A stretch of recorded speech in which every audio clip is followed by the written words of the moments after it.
poder que flui do templo. O poder que flui do templo. Poderia ser o poder que flui do trono de Deus, mas eu quero enfatizar um pouquinho o templo, porque nós vivemos algumas coisas extraordinárias aqui nesse templo, nessa igreja. E esse texto fala algumas coisas muito interessantes, e eu queria tirar algumas lições desse texto, e usando inclusive coisas que nós temos vivido, essa igreja tem vivido. Se encontra o texto Ezequiel 47, de 1 a 12, ontem foi falado, citado esse texto, o Alan usou na abertura dele, o João usou uma hora lá, tudo confirmando, e hoje Deus vai falar muito ao teu coração. Amém. Ezequiel 47, de 1 a 12. Se você puder colocar na NVT, por favor. Já está aí, ó. Diz assim a palavra de Deus, Ezequiel 47, de 1 a 12. Depois disso, o homem me levou de volta à entrada do templo. Ó, eu vou lendo e vou falando algumas coisas, vou explicando na medida do possível. Aqui Ezequiel, o profeta Ezequiel, já se encontrava já no exílio, o povo de Deus já se encontrava escravo, já tinha passado aquele auge do povo de Deus, por causa da bênção do Senhor.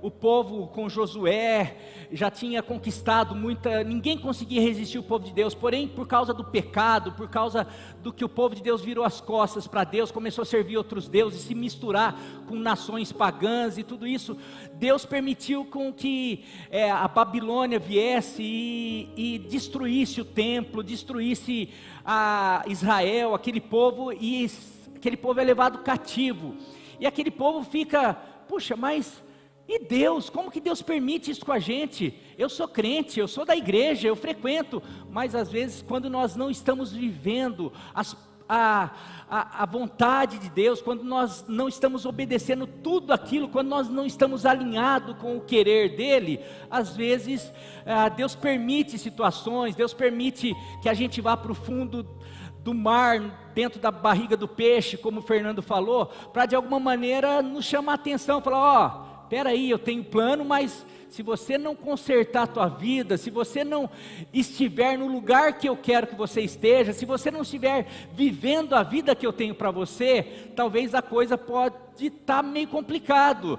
E o povo de Deus se encontrava nesse momento como escravo, numa terra estranha, longe da presença de Deus, longe do templo, porque no Antigo Testamento a presença de Deus se encontrava num templo, na arca da aliança que ficava dentro do templo em Jerusalém. E nesse momento que Ezequiel tem essa visão, não tem templo, eles estão como escravos, e Ezequiel até uma certa altura, se eu não me engano até o capítulo 34, são palavras de juízo, tipo assim, Deus realmente afirmando, olha, vocês estão sofrendo por causa disso, eu não vou consertar agora, eu não vou livrar vocês agora. Daí passa um tempo, a partir do capítulo 34, Ezequiel, Deus começa a trazer visões de restauração. Daí o profeta Ezequiel começa a trazer conforto, falando, olha, se vocês se voltarem para o Senhor vai restaurar, o Senhor vai trazer de novo, o Senhor vai usar vocês, o Senhor vai restaurar a nação, o Senhor vai restaurar vocês, e vocês que hoje são escravos, vocês vão voltar a ser cabeça, vocês vão voltar a viver a bênção do Senhor. Então esse é o contexto, eles estavam como escravo, mas daí vem a palavra do Senhor ao profeta Ezequiel. Depois disso o homem me levou, Ezequiel falando, de volta à entrada do templo, que nesse momento estava destruído, mas o profeta tem uma visão. Ali notei que jorrava água para o leste, por debaixo da porta do templo, e passava à direita do altar, fluía do altar, do lado sul. Ele me levou para fora do muro, pela porta norte, me conduziu até a entrada leste, ele levou ali o profeta para fora do templo. Ali vi que a água corria pelo lado sul da porta leste, corria para fora do templo, então a água saía do altar, corria do altar e saía para fora do templo.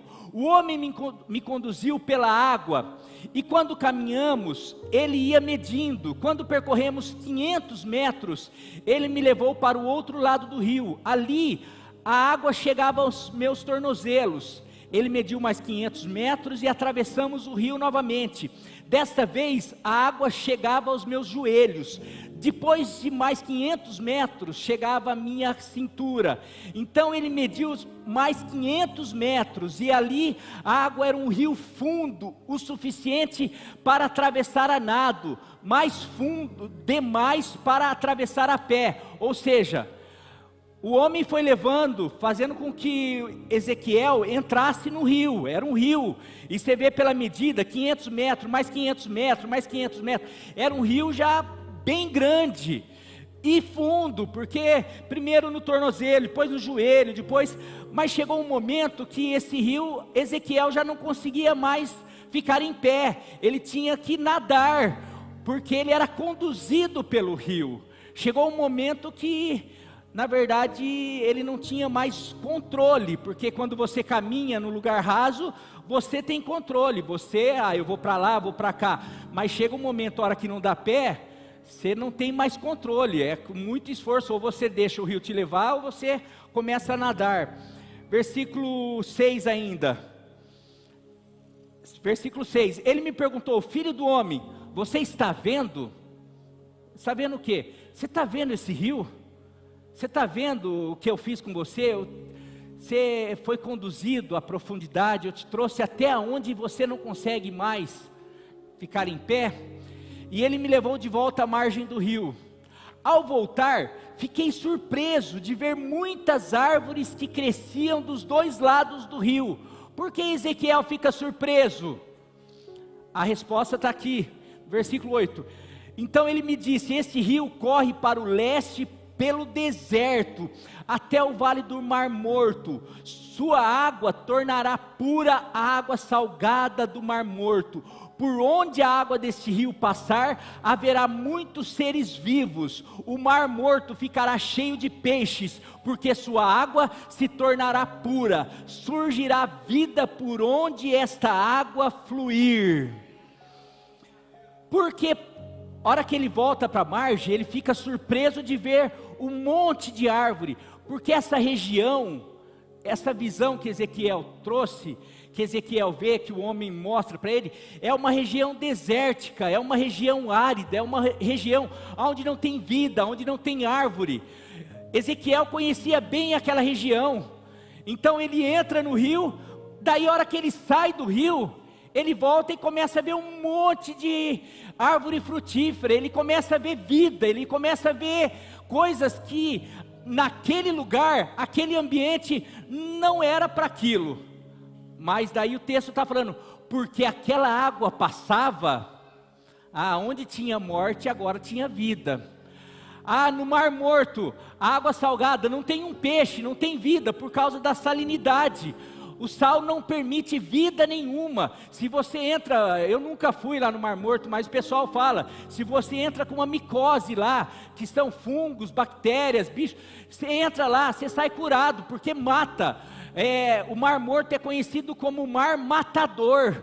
Não tem, você pode ficar lá no máximo 15 minutos, porque você tem que sair, porque senão você começa a passar mal, tua pressão arterial sobe e você morre. Mas esse texto está falando que quando essa água entrar no Mar Morto, o que vai acontecer? Vão começar a surgir peixe, vão começar a vida, vai tomar lugar da morte, porque essa água é poderosa para onde essa água passar, vai começar, não interessa se é deserto, se é Mar Morto, aonde essa água passa, a morte vai embora e chega a vida, chega a frutificação, chega o lugar para você começar a experimentar vida. Por isso que Ezequiel, a hora que olha, ele fica surpreso, puxa, eu conheço esse deserto, eu conheço esse mar, como que pode ter árvores frutíferas, como que pode ter peixe? Daí fala, porque por onde essas águas passarem, tudo vai transformar.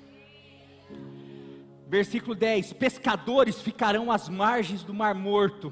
Hoje não tem peixe.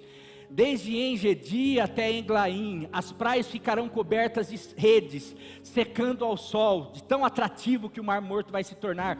O Mar Morto se encherá de peixes de toda espécie, como os peixes do Mar Mediterrâneo.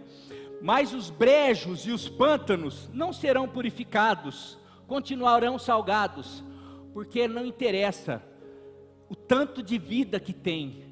Tem pântano, tem lugar, tem brejo que não interessa, não quer receber a vida. Por isso que vai ter brejo, vai ter pântano, que ainda vai continuar, vai ter o lugar do pântano, vai ter o lugar do brejo, porque o rio só transforma aqueles lugares que o recebem, aqueles que permitem a entrada dele. Versículo 12, o final. Em ambas as margens do rio crescerão árvores frutíferas de toda espécie. As folhas dessas árvores nunca secarão, nem cairão, e sempre haverá frutos em seus ramos. Produzirão uma nova colheita, uma vez todo ano.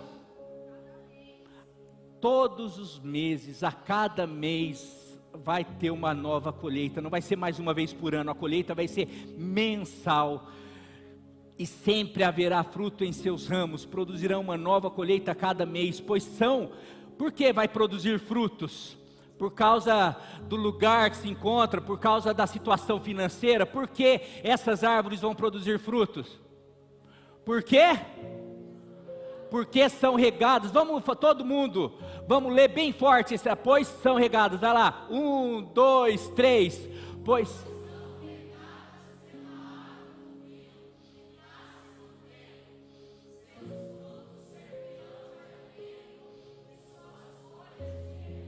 Aleluia, glória a Deus.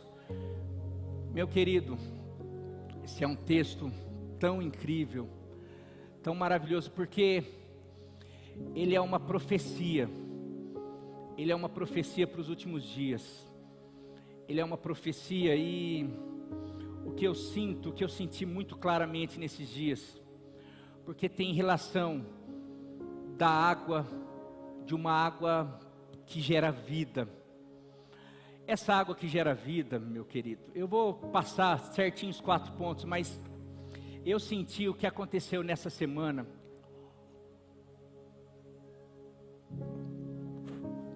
O que aconteceu essa semana e o que está para acontecer esse ano, para mim é essa profecia.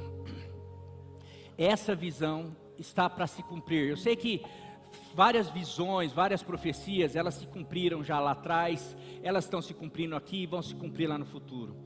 Mas eu sinto, e Deus me permitiu, mais do que permitiu, me confirmou, para poder derramar algo sobre a igreja aqui. E essa visão, e eu já comecei a ver essa visão essa semana. Essa semana nós já começamos a ver algumas coisas, porque a gente tem percebido situações como aquele povo estava vivendo. A gente tem visto famílias ressequidas. A gente tem visto um país que tem começado a viver um deserto.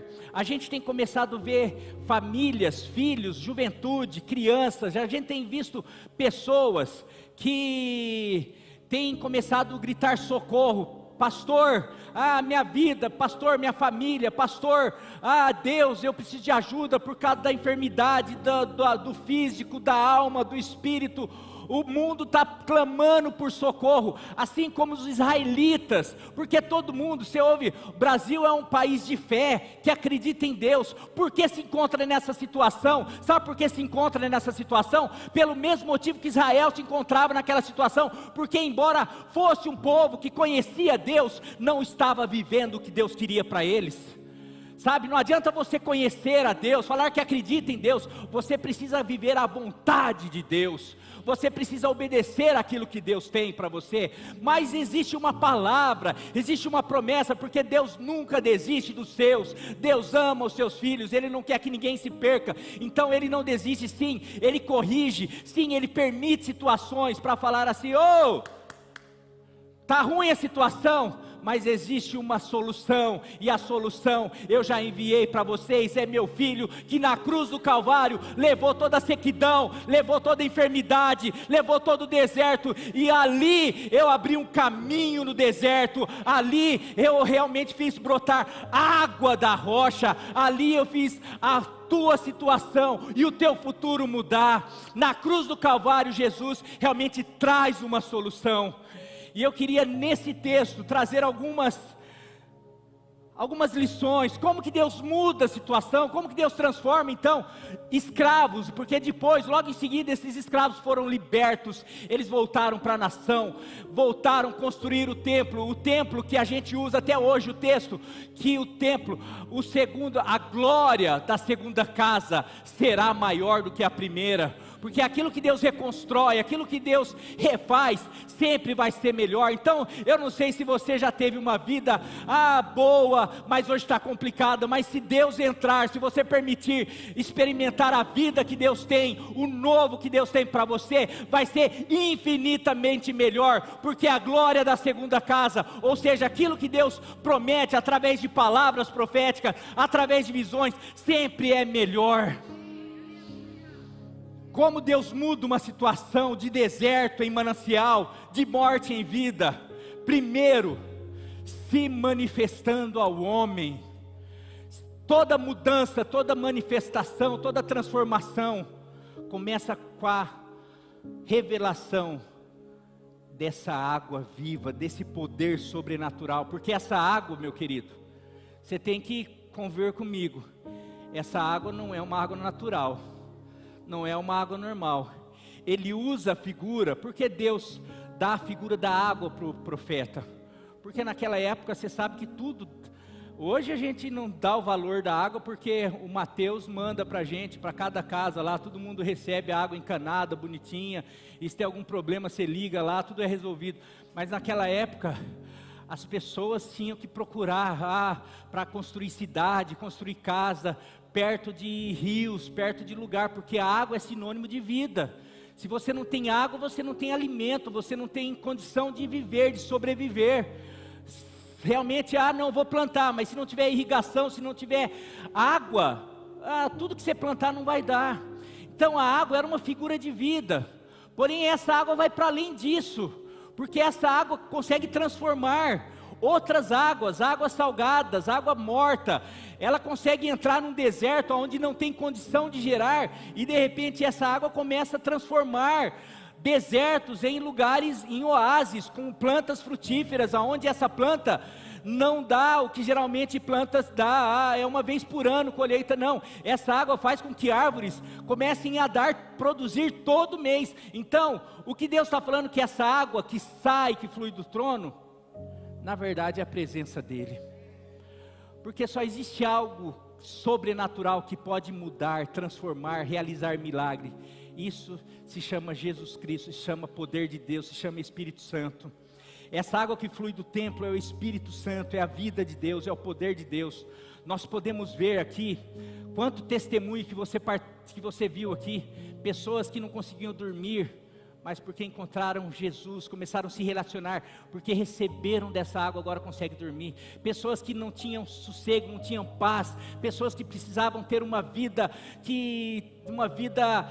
tentando na bebida, nas drogas, pessoas que precisavam de alguma maneira ter mais de um relacionamento, que era casado, mas parece que não tinha completude, tinha que arrumar um outro relacionamento, precisa de dinheiro, precisa de tantas coisas, mas nada é suficiente, porque na verdade, ele está cheio de água salgada, ele não tem fruto, ele não recebe nada, mas de repente quando ele recebe essa água, ele começa a perceber que o problema dele é o sal, é a morte, é o pecado, e essa água começa a entrar, e começa a mudar, e ele começa a viver a paz, começa a experimentar a alegria, o medo vai embora, a morte vai embora, o desejo de morrer vai embora, o desejo de que parece que nada tem cor, tudo começa a ficar colorido, e daí de repente essa é a vida. Por isso que pessoas vêm aqui, por isso que pessoas começam a ter a vida transformada. Não é por causa de uma igreja, a igreja não transforma ninguém, não é por causa de uma pessoa, não é porque a pessoa vira fanática, não é porque ela experimenta dessa água da vida.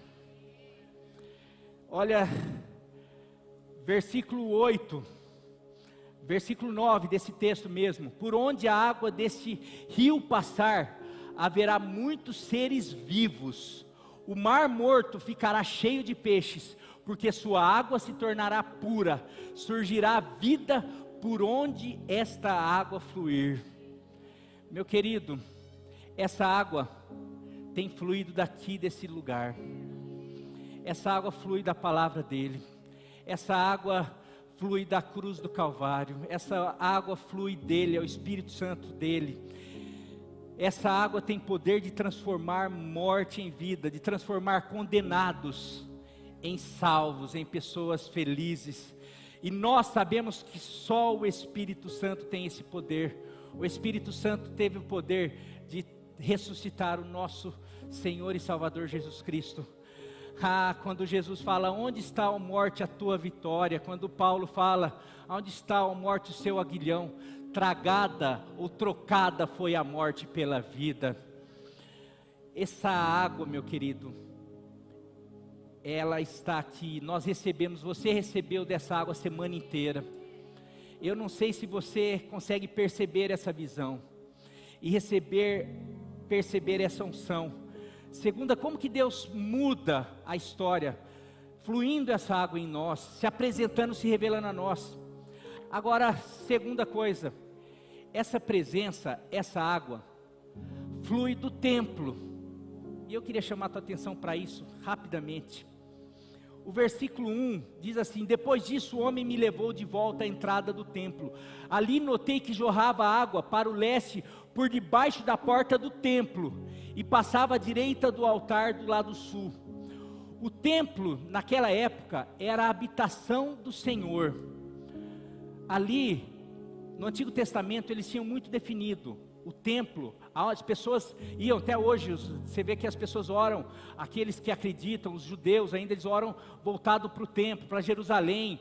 Naquela época, no Antigo Testamento, Deus ensina, cria uma arca, fala para eles construírem uma arca ali, coloca alguns utensílios, e ali estava a presença dele. Era como tinha que ter uma reverência ali, era a figura da presença dele. Hoje nós sabemos que Deus não está num lugar, nós sabemos que hoje nós somos o templo dele. Nós sabemos que Deus não habita em templos feitos por mãos. Nós sabemos que isso daí é coisa do Antigo Testamento, porém, por conta disso, nós temos negligenciado a igreja. E a gente tem feito muito equívoco. A gente não percebe que da igreja ainda, e eu quero colocar igreja, templo, como união, como ajuntamento. Eu sou templo, mas eu não sou igreja. Vamos para o Novo Testamento, a importância. Por que você acha que essa semana foi tão impactante? Por que você acha que tem culto, tem reunião, tem retiro? Quando a gente se reúne, a coisa ferve. E às vezes você na tua casa, você tem a experiência, Deus está ali, porque Deus não habita só aqui, aonde tem ajuntamento. Deus habita aonde você está sozinho, porque você é templo do Espírito Santo. Porém, quando há ajuntamento, o templo ou a igreja do Senhor é constituída, e ali é onde há unidade, onde eu e você, onde o outro, onde a gente se liga e se une, e é onde a gente se torna esse templo do Antigo Testamento lá, onde a gente se torna essa nova igreja do Novo Testamento, esses aliançados pelo sangue do Cordeiro. Existe uma unção, uma graça, um poder, uma direção, um poder absurdo que flui daqui, e tem muita gente confundindo, porque eu sou templo do Espírito Santo. Eu vou falar a importância. Hoje nós somos a igreja, quando estamos reunidos. Daí você pode, pastor, eu não concordo com isso, vamos para o Novo Testamento? A importância da igreja para recebermos a graça, a direção, a unção, a transformação, a capacitação, etc. Você sozinho não é igreja, como você sozinho não é um corpo. Você é membro de um corpo, se estiver ligado em um. Se não, você é apenas um ramo que não está ligado à videira. Você vai para as figuras que são usadas para falar sobre essa nova igreja? Corpo de Cristo. Corpo de Cristo. E lá Paulo fala, um é pé, outro é mão, outro... Você já viu mão andando sozinha por aí?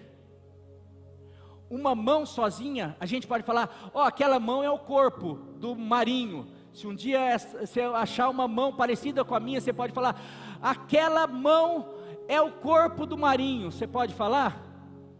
Não, aquela mão é apenas uma parte do corpo. Ela vai ser corpo do Marinho se ela estiver aqui, porque senão ela vai ser só uma mão. E uma mão já condenada, porque se não está ligada no corpo, se ela não recebe informação da cabeça, sangue, do coração desse corpo, na verdade ela já está condenada, já está sem vida. Você quer outra figura? Edifício. Agora, a igreja é edifício do Deus vivo, mas não fala que você é edifício, fala que você é pedra viva. Edifício se constrói uma pedra, em cima de outra pedra, em cima de outra pedra, em cima de outra pedra. Uma reunião de pedras ligadas pela argamassa, pela coisa toda, se torna um edifício. Família de Deus. Não, eu sou família, mas eu sou sozinho, eu não ligo para o meu irmão, eu não ligo. Você vai perceber no Novo Testamento todas as figuras. E daí vamos para Atos. Não, a bênção não está mais na igreja, no templo, mas você vai perceber que a bênção está onde eles estavam reunidos. Aonde fluía a bênção do Senhor? Aonde eles estavam reunidos, aonde o templo do Espírito Santo. Então, meus queridos, eu quero dizer que o rio continua fluindo, quer seja no Antigo Testamento, quer seja no Novo Testamento. O rio de Deus, a vida de Deus, a unção de Deus continua fluindo do templo. Atos 2:1, no dia de Pentecoste, todos estavam reunidos num só lugar. A igreja do Novo Testamento, o templo agora, o templo do Espírito estava reunido num só lugar. Atos 2:42, todos se dedicavam de coração ao ensino dos apóstolos, tinha uma direção, tinha uma unanimidade, a comunhão, ao partir do pão e as orações. Atos 2:44, os que criam se reuniam, cada um no seu lugar, cada um ficava, a igreja era individualizada, porque agora é eu e Deus, sou eu e Deus, eu sou a igreja de Deus. Qual que o texto fala? Os que criam se reuniam num só lugar.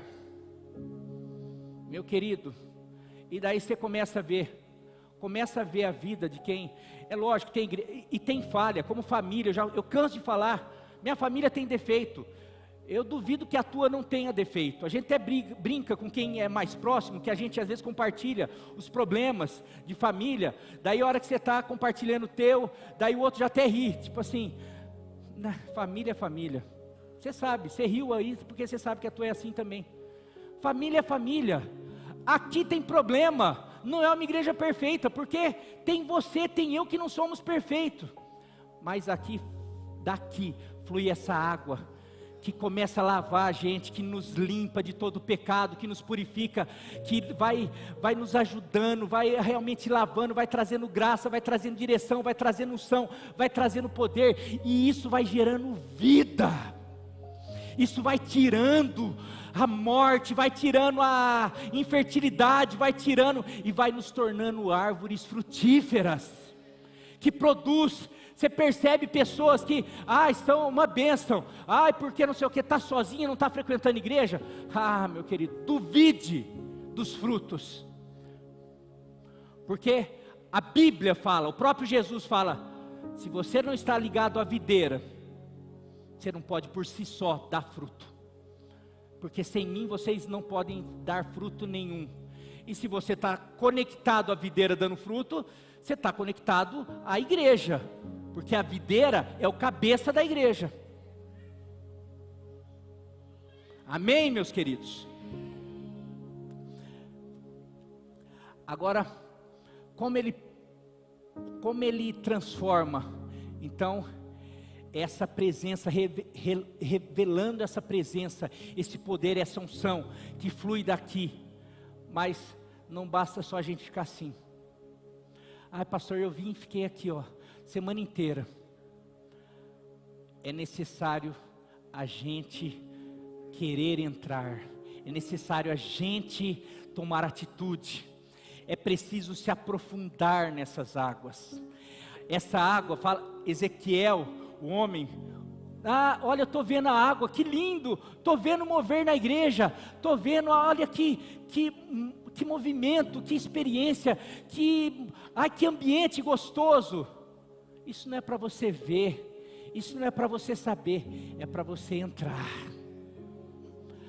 Essa água, essa presença, essa comunhão, para amanhã depois você poder estar aqui falando, eu entrei, e não é entrar assim, eu vou lá, então eu já estou indo de quinta-feira, então, mas eu estou aqui, entrei aqui, mas vamos mais 500 metros, não, mais 500 metros, às vezes é gelado, às vezes é água quente, eu não gosto de água gelada, não gosto de água quente, às vezes tem onda, tem uma ondinha que me desequilibra, não, eu não gosto.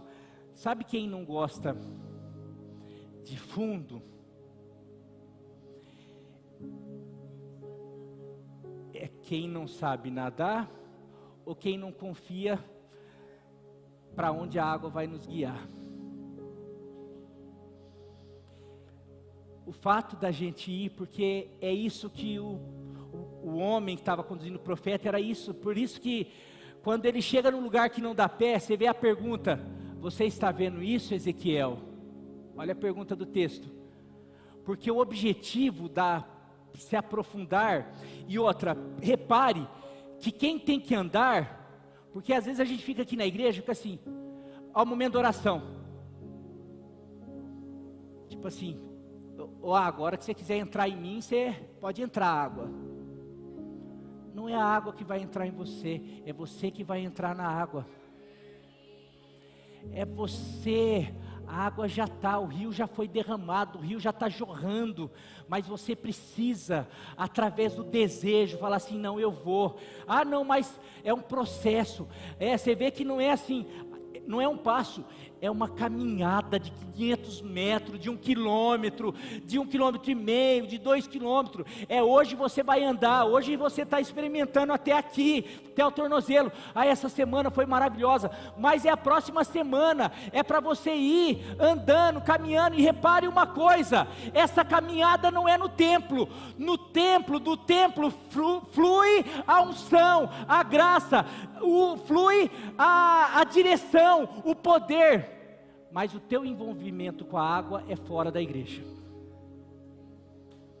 é na tua casa, é no teu trabalho, é lá você falando assim, Senhor, eu vi que flui da igreja, eu vi que é algo maravilhoso, mas agora eu quero te conhecer, porque a gente só conhece as pessoas no secreto.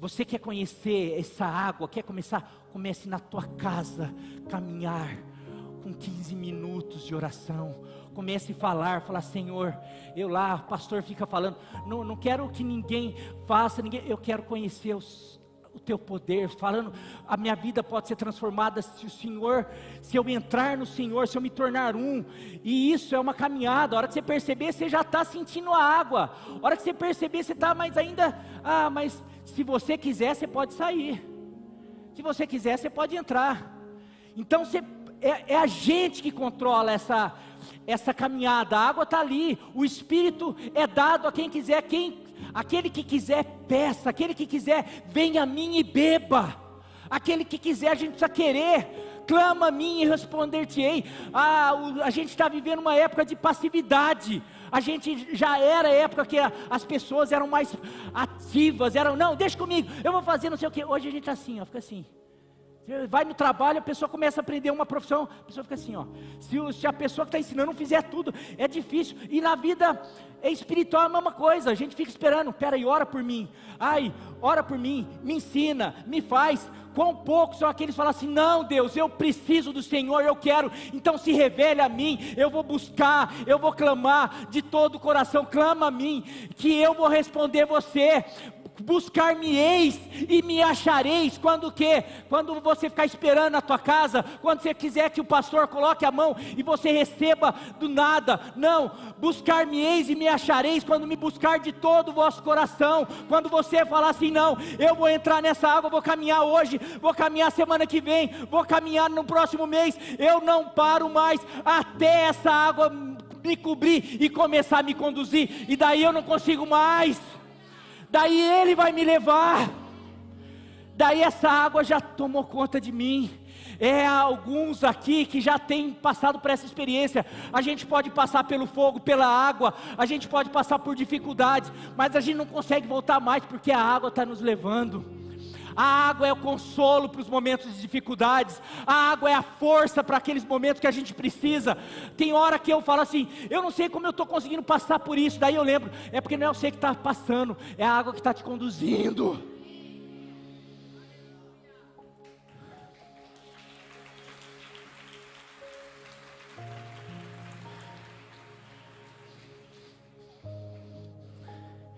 Meu querido, como eu queria, e minha oração é que você saia daqui com firme propósito no teu coração: eu quero mergulhar nessas águas.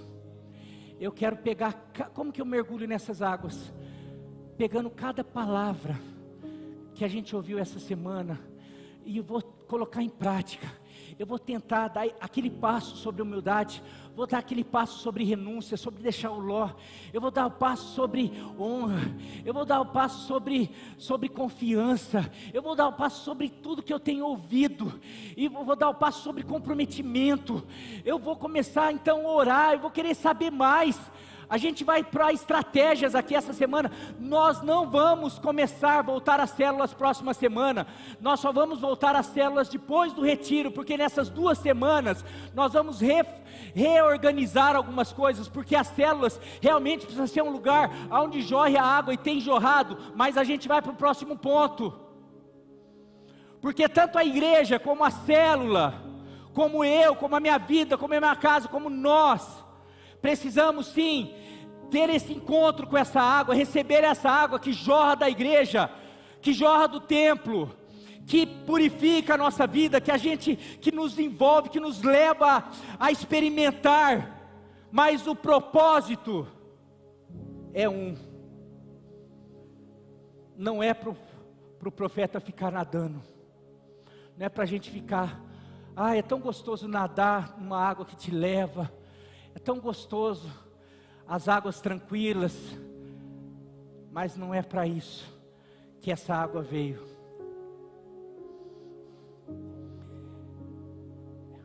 O destino desse rio não é o profeta. O destino desse rio não é nem o templo. O destino desse rio é o deserto e o mar morto.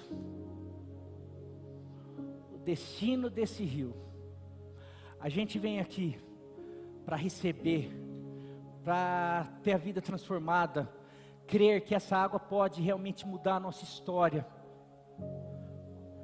A gente querer mergulhar nessa água para ter tudo a vida transformada. Mas não é para a gente ficar voltando apenas todo domingo, ter todos os trabalhos, a gente ficar encontrando um ao outro: vamos nadar, vamos nadar. E aí, vamos nadar? E o rio, hein? Que gostoso o rio. Essa água é maravilhosa, essa água é maravilhosa. Tem um propósito essa água, meu querido. E essa água, esse rio tem um propósito, que é invadir os desertos, invadir os mares mortos, é invadir a cidade que está com tanta calamidade, as famílias que estão precisando de frutificação. Se ficar só, por isso que a água, o profeta vê a água saindo do templo, porque o judeu era muito, o israelita era apegado ao templo, era um preconceito, eram preconceituosos, o evangelho, Deus é nosso. Não, Deus é para o deserto, é para o Mar Morto, Deus é para a prostituta, Deus é para aquela pessoa que está precisando, aquela pessoa que está pensando em se suicidar, aquela pessoa que está lá sem uma família, para o solitário, aquela pessoa. Essa água é para quem está precisando de vida, e como o mundo está precisando de vida, e a gente está aqui recebendo vida, mas na hora dessa água sair, a gente não quer sair. A gente quer que a igreja, a gente feche as portas. Vamos fazer uma piscinona aqui? Não, não é o objetivo. Não é a gente se tornar uma piscinona. O objetivo é a gente se tornar uma fonte.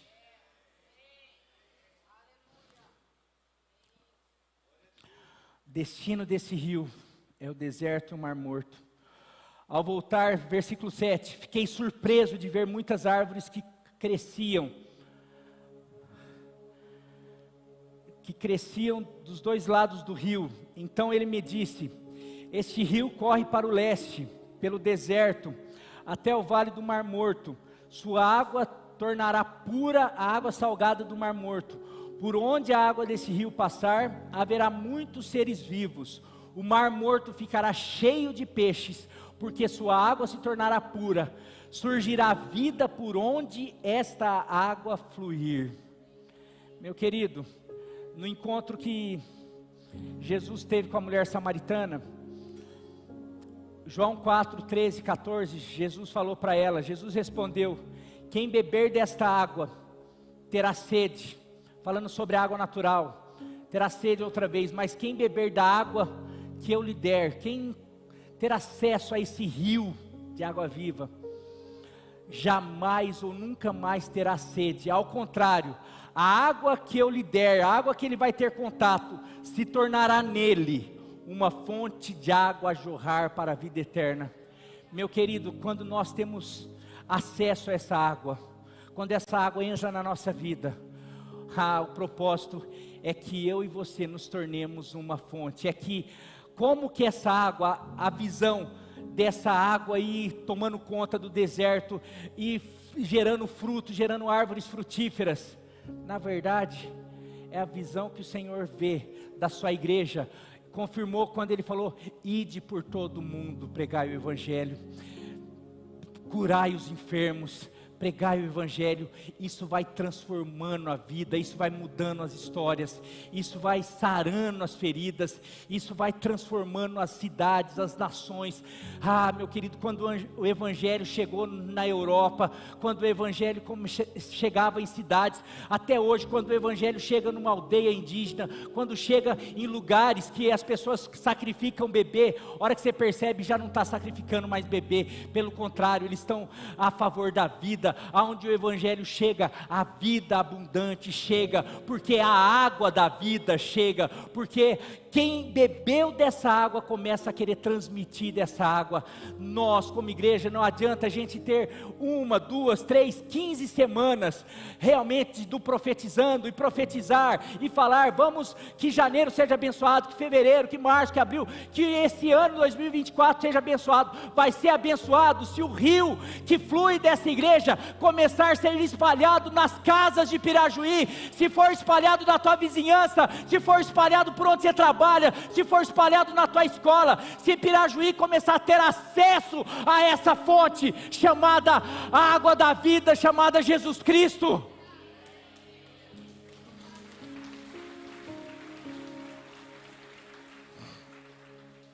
Meu querido,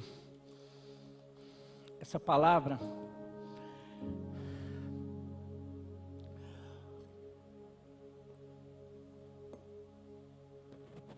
eu quase não conseguia falar quando eu não tinha dimensão. Eu não sei, você que não participou, quem participou da semana sabe o que eu vou falar. O que eu senti aqui durante os cultos, aliás, domingo passado eu já senti, a gente, não sei você, se você tem um pouco de percepção espiritual, você percebe que está acontecendo aqui, está acontecendo algo extraordinário aqui, algo, se a gente conseguisse ver, visualizar espiritualmente, o céu se abriu sobre nós aqui. Realmente existe uma atmosfera favorável do Senhor sobre nós. Eu sinto como se o Senhor estivesse soprando realmente uma onda de água aqui, uma onda de água viva, como se fosse um mar, mas um mar doce, uma onda, que é momento da gente pegar, porque já aconteceu essa onda aqui, já aconteceu, acontece, avivamento, despertamento, é assim, são momentos que passam por igrejas, são momentos que passam por cidades, são momentos que passam por nações. Eu sei que Bibi Pirajuí hoje está tendo oportunidade de começar a viver um grande avivamento. E um avivamento é isso, avivamento não é só a gente fazer cultos, não é, se a gente não for levado com essa onda vai passar, a gente vai continuar aqui. Agora, se a gente se permitir falar, não, eu quero ir nessa onda, essa onda vai nos levar, e na medida que for nos levando, vai nos purificando, vai transformando a nossa vida, mas à medida que a gente vai levando outros, à medida que a gente for contagiando outros, você já viu como que você se aperfeiçoa num trabalho? Você termina a faculdade e você já está um especialista?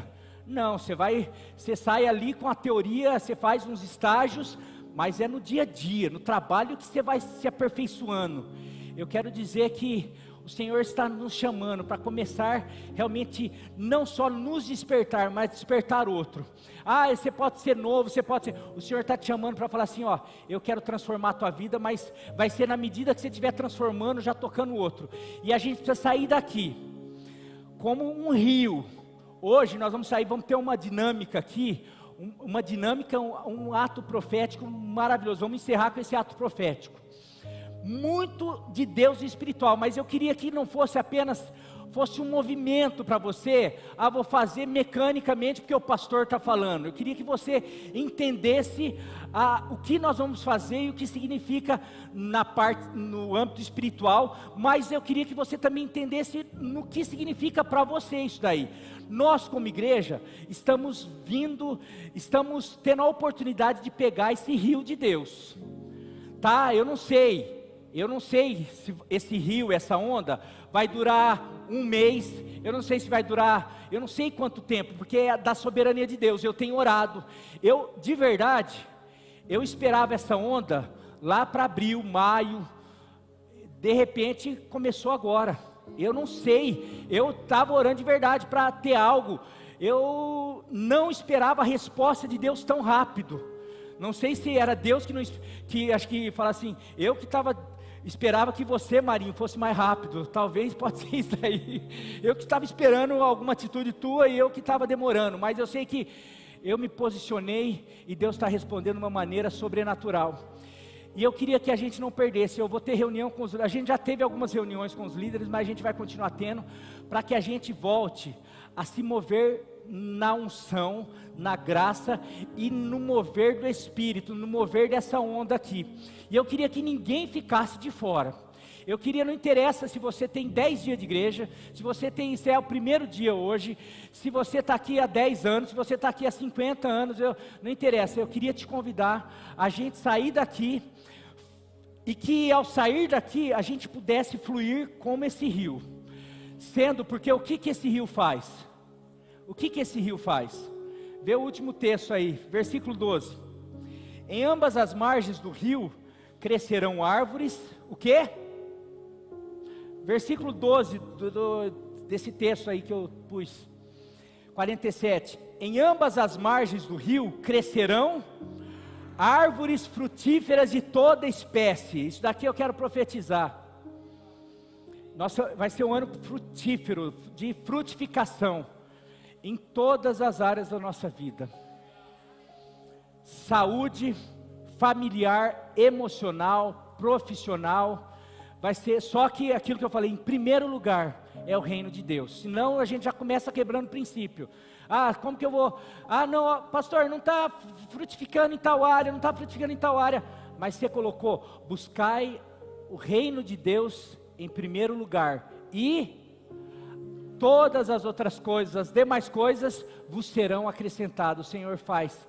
Se você realmente colocar Deus em primeiro lugar, falar assim, Senhor, eu quero realmente aprender mais, eu quero mergulhar nessas águas, porque quem tem o poder, quem tem a bênção de fazer frutificar é essa água, não sou eu, não é o pastor, não é uma igreja, não é, é a bênção de Deus, e a bênção de Deus está com aqueles que começam a viver os princípios dele. Então, eu não tenho dúvida, com esse favor de Deus, e o Senhor está mandando, está falando, está declarando, está decretando, nós vamos viver um ano frutífero.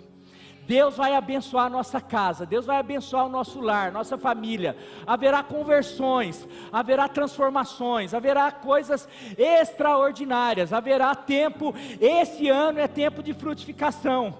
As folhas dessas árvores nunca secarão, nem cairão, e sempre haverá frutos em seus ramos, produzirão uma nova colheita a cada mês, pois são regadas pelas águas do rio que nasce no templo. Que você seja comprometido com a igreja, com o templo. Seus frutos servirão de alimento e suas folhas de remédio.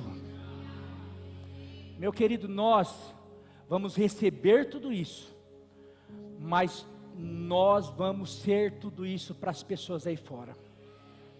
Só vai receber tudo isso quem se comprometer em ser tudo isso. Está entendendo?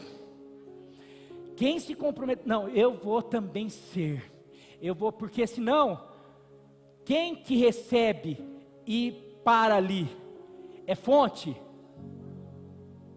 O mar morto é mar morto porque ele não tem para onde desaguar, então ele recebe ali, fica tudo ali, por isso que a densidade fica ali, por isso que ele é mar morto, não é porque ele não recebe, é porque ele não dá, porque ele se tornou mar morto, é o lugar mais baixo da terra, não tem para onde, ele não consegue, a água não consegue subir, então o mar morto é um mar morto porque ele é um mar egoísta.